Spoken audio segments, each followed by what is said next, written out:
Hello friends, ఎలా ఉన్నారు? మీరు చూస్తుంది బిజినెస్ గైడ్ విత్ శామ్. మళ్ళీ మీ ముందుకు సరికొత్త వీడియోతో మళ్ళీ వచ్చేసాను. ఈరోజు ఈ వీడియోలో ఇండియన్ స్టాక్ మార్కెట్లో జరిగిన టాప్ 5 స్కామ్స్ గురించి తెలుసుకుందాం. ఆ కంటెంట్ మీకు నచ్చినట్లయితే ఒకసారి మన ఛానల్లోకి వెళ్ళి కంటెంట్ చూసి నచ్చితేనే సబ్స్క్రైబ్ చేసుకోండి. ఇక లేట్ చేయకుండా వీడియోని స్టార్ట్ చేసేద్దాం. స్కామ్ నెంబర్ 1, అది 1992. ఈ సంవత్సరం చూడగానే నేను ఎవరి గురించి చెప్తున్నానో ఈ వీడియో చూస్తున్న వాళ్ళందరికీ ఆల్రెడీ తెలిసే ఉంటుంది. అతనే హర్షద్ మెహతా. హర్షద్ మెహతా భారతదేశంలో స్టాక్ మార్కెట్లో లిస్ట్ అయి ఉన్న కంపెనీలు వాటి అసలు ధర కంటే 40 రెట్లు ఎక్కువగానే స్టాక్ ప్రైజ్ని పెంచేశారు. అంతేకాకుండా ఈ స్కామ్ ఫలితంగా మంచి ప్రాఫిట్ని సంపాదించిన ఇన్వెస్టర్స్కి ఇంకా ఎక్కువ లాభాల కోసం స్టాక్ మార్కెట్లో కొత్తగా వచ్చిన ఇన్వెస్టర్స్ కూడా ఇన్వెస్ట్మెంట్ చేయడం మొదలెట్టారు. ప్రతిసారి కూడా ఇన్వెస్ట్మెంట్ చేయడానికి రీటైల్ ఇన్వెస్టర్ దగ్గర డబ్బులు ఉండవు కాబట్టి బ్యాంకుల నుండి లోన్స్ తీసుకోవడం కూడా మొదలెట్టారు. లోన్స్ నుంచి వచ్చిన డబ్బులు స్టాక్ మార్కెట్లో రీటైల్ ఇన్వెస్టర్స్ ఇన్వెస్ట్మెంట్ చేయడం మొదలెట్టారు. ఇక్కడ వరకు హర్షద్ మెహతాకి ఇన్వెస్టర్స్కి అనుకున్నట్లుగానే జరుగుతుంది. కానీ అన్ని రోజులు ఒకే విధంగా ఉండవని అంటుంటారు కదా, అలాగే ఇక్కడ కూడా జరిగింది. ఏప్రిల్ 1992 సంవత్సరంలో ఈ స్కామ్ కనుక్కోవడం జరిగింది. దీంతో భారతీయ స్టాక్ మార్కెట్లు ఒక్కసారిగా కుప్పకూలిపోయాయి. ఇన్వెస్టర్స్కి లోన్స్ ఇచ్చిన బ్యాంకులు కూడా నిండా మునిగిపోయాయి. భారతదేశంలో అప్పటి వరకు జరిగిన అతిపెద్ద మనీ స్కామ్ ఇదే.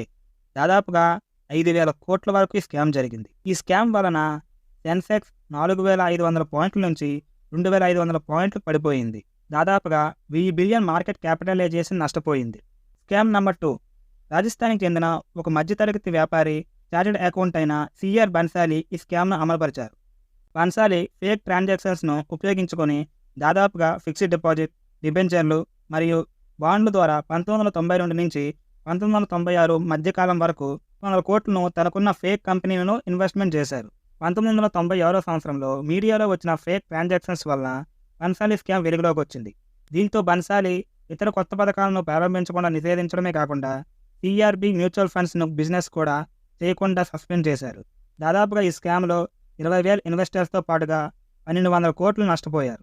భారతదేశంలో అప్పటి వరకు చూసిన అతిపెద్ద మ్యూచువల్ ఫండ్ స్కామ్లో ఇది కూడా ఒకటిగా పరిగణించవచ్చు. 3వ స్కామ్లోకి వెళ్లే ముందు మన కంటెంట్ మీకు నచ్చినట్లయితే ఇప్పుడే వీడియోని లైక్ చేయండి. అంతేకాకుండా ఈ వీడియో మొత్తం చూసిన తర్వాత ఈ ఒపీనియన్ని కింద కామెంట్ చేయండి. స్కామ్ నెంబర్ 3, నేను చెప్పబోయే కంపెనీలో కొంతమంది ఇన్వెస్ట్మెంట్ చేస్తుంటారు కూడా. భారతదేశంలో అతిపెద్ద మ్యూచువల్ ఫండ్ అయిన UTI, union trusted of India. UTI scam అనేది 2001లో భారతీయ స్టాక్ మార్కెట్ను కుదిపేసిన ఒక ఆర్థిక విపత్తుగా చెప్పుకోవచ్చు. కంపెనీలు ఐపీఓకి వచ్చే టైంలో షేర్స్ను కేటాయించడంలో అక్రమాలు జరుగుతున్నట్లుగా గుర్తించారు. షేర్స్ను కేటాయించడంలో స్టాక్ బ్రోకర్స్, యూటీఐ అఫీషియల్స్, దాంతోపాటుగా కొంతమంది ప్రముఖులు ఈ స్కామ్ చేస్తూ ఉన్నారు. భారతీయ స్టాక్ మార్కెట్ను కంట్రోల్ చేసే సెబీ విచారణ ప్రారంభించడంతో స్కామ్ డీటెయిల్స్ బయటపడ్డాయి. ఈ స్కామ్ వలన ఇన్వెస్టర్స్కు 500 కోట్ల వరకు పైగా నష్టపోయారు. స్కామ్ నెంబర్ 4, భారతదేశ చరిత్రలో అతిపెద్ద కార్పొరేట్ స్కామ్లో సత్యం కంప్యూటర్స్ కూడా ఒకటి. 2008 సంవత్సరంలో Satyam computer service founder and chairman అయిన రామలింగరాజు ఈ కంపెనీ ఆస్తులను పెంచుకోవడానికి, అలాగే స్టాక్ ప్రైజ్ని పెంచుకోవడానికి కంపెనీకి నష్టాలు వచ్చినా కూడా ఇన్వెస్టర్స్ మాత్రం మంచి లాభాలు వచ్చేటట్లు చూపిస్తుంది. సింపుల్గా అర్థమయ్యే విధంగా చెప్పాలంటే కంపెనీకి నష్టం వచ్చినా కూడా ఆ కంపెనీ మంచి లాభాలు వచ్చేటట్లుగా రీటైల్ ఇన్వెస్టర్స్కి ఈ కంపెనీ మోసం చేసేది. ఈ స్కామ్లో ఎలాంటి సంబంధం లేని ఆ కంపెనీ ఎంప్లాయీస్ మాత్రం మళ్ళీ నిరుద్యోగ సమస్య అనేది మళ్ళీ వెంటాడింది. రామలింగరాజు తమ వ్యక్తిగత అవసరాల కోసం కంపెనీ నుంచి వచ్చిన మిలియన్ కొద్ది డబ్బులను ఉపయోగించినట్లు విచారణలో తెలపడం జరిగింది.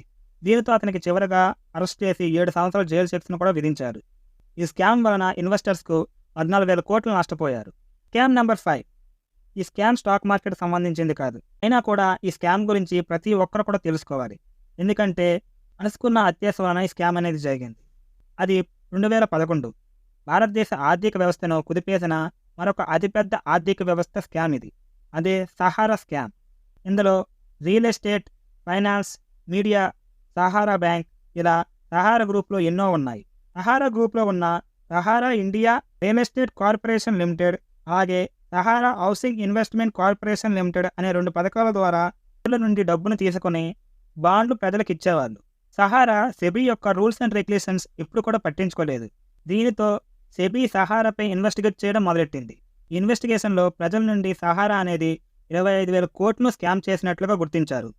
అందుకే ఎక్కువ వడ్డీ వస్తుందని అనేక స్కీమ్లో ఇన్వెస్ట్మెంట్ చేయడం, లేదా అసలు ఆ కంపెనీ గురించి తెలియకుండా ఆ కంపెనీలో ఇన్వెస్ట్మెంట్ చేయడం మీ హార్డ్ అండ్ మనీకి రిస్క్లో పెట్టినట్టు అవుతుంది. అందువలన దేంట్లోనే ఇన్వెస్ట్మెంట్ చేసే ముందు వాటి గురించి లేదా ఆ కంపెనీ గురించి ముందుగా తెలుసుకోండి. తెలుసుకునే తర్వాత అప్పుడు ఇన్వెస్ట్మెంట్ చేయండి. ఈ విషయం మీకు చెప్పడానికి ఈ వీడియో నేను క్రియేట్ చేశాను. ఈ వీడియో మీకు హెల్ప్ అయితే ఇలాంటి కంటెంట్ కోసం మన ఛానల్ని సబ్స్క్రైబ్ చేసుకోండి. సబ్స్క్రైబ్ చేసుకోవడం వలన మీకు మంచి కంటెంట్ ఇవ్వడానికి నేను కూడా ప్రయత్నిస్తూనే ఉంటాను. Thank you friends. Thank you for watching.